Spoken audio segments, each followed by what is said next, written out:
Le sexe de la femme représente la réceptivité. Il reçoit à l'intérieur. La réceptivité est une des visages du divin. C'est la création. Et le corps d'une femme et le corps d'un homme, là je ne rentre pas dans l'exploration de qu'est-ce que ça devient dans le corps de deux hommes ou dans le corps de deux femmes qui s'unissent. Cela peut être une expérience au niveau de l'ego, donc une tentative de prendre si la femme voit dans l'homme seulement sa personnalité, c'est qu'elle est en train de demeurer à la périphérie de soi, donc dans une identification avec le soi séparé. Mais la sexualité, dans ce cas, est un type d'expérience.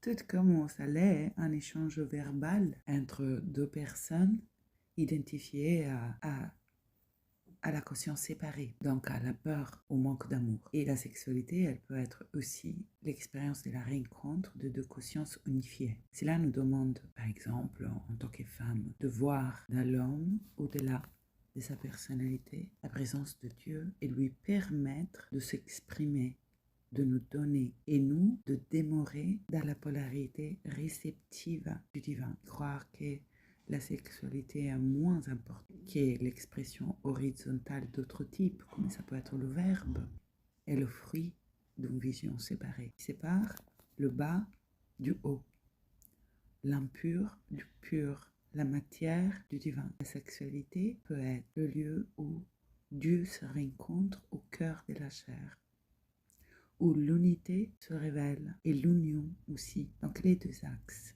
vertical et horizontal. On ne peut pas sauter cette étape et se dire réalisé. On a besoin d'intégrer tous les niveaux jusqu'au cœur de la matière et de reconnaître l'union et l'unité jusqu'à là.